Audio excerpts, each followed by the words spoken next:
ஒரு பெரிய எடுத்துக்காட்டு என்னன்னா, நான் என்னுடைய மகன் விஜய் அவர்களை நாளை தீர்ப்புன்ற படத்தில் அறிமுகப்படுத்தினேன். அதில் எனக்கு கிட்டத்தட்ட 90 லட்சம் ரூபாய் லாஸ். படம் ஓடலை. அப்போ 90 லட்சம், 90ல் 90 லட்சம்னா நீங்கள் கணக்கு போட்டு பார்த்துங்க. நான் சம்பாரித்த பணம் பூரா போயிடுச்சு. என்ன பண்ணுறதுன்னு தெரியல, வீட்டில் உட்காந்துக்கிட்டு இருந்தேன். அடுத்த படம் ஒன்று பண்ணணும், அவர் நடிகனாகணும்னு ஆசைப்பட்டார்.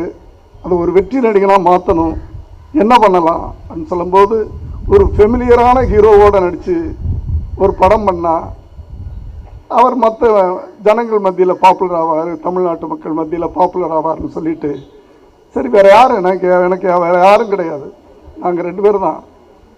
நான் விஜயகாந்த் அவர்களுக்கு ஃபோன் பண்ணேன். அவரை எடுத்தார். என்ன சார் அப்படின்னாரு. ஒன்றும் இல்லை, உங்களை நான் பார்க்கணும், எத்தனை மணிக்கு வரணும், நீங்கள் வீட்டில் தானே இருக்கிறீங்க அப்படின்னு கேட்டேன். வீட்டில் தான் சார் இருக்கிறேன், என்னன்னு சொல்லுங்கள் சார்.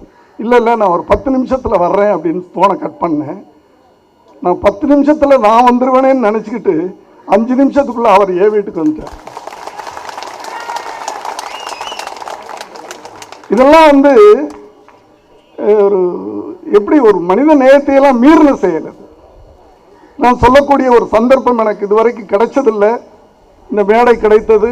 நான் சொல்லுகிறேன், உண்மையை நான் சொல்கிறேன், நான் பேச்சில்லை, நடந்த உண்மைகள், நிதர்சனமான உண்மைகளை நான் இங்கே உங்களிடம் பகிர்ந்து கொள்கிறேன். நேராக வீட்டுக்கு வந்தார். என்ன சார் பண்ணணும் அப்படின்னு கேட்டார். ஒன்றும் இல்லை, விஜய் படம்.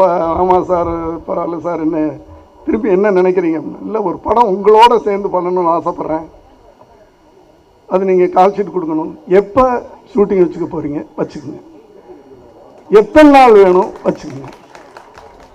என்ன கொடுக்கணும் விஜய் நான் அப்படின்னு கேட்டேன். உங்கள் மகனை நீங்கள் அறிமுகப்படுத்தணும், அதுக்காக என்ன ஹெல்ப் பண்ண சொல்கிறீங்க, அந்த உதவிக்கு நான் பணம் வாங்க மாட்டேன். எத்தனை நாள் ஷூட்டிங் வேணும்னு சொல்லுங்க, நான் வர்றேன் அப்படின்னு சொன்ன ஒரு மனிதர். இப்படி மனித நேயம், இது எல்லாமே நீங்க வேற யார்கிட்டையும் கத்துக்க வேணாம். ரோல் மாடலா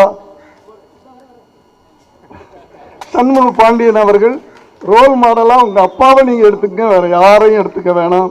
நீங்கள் உங்க அப்பாவின் சகாப்தத்தை, உங்க அப்பாவின் சரித்திரத்தை முறியடிக்க வேண்டும் என்று எல்லாம் வல்ல இறைவனை வேண்டி விடைபெறுகிறேன். நன்றி, வணக்கம்.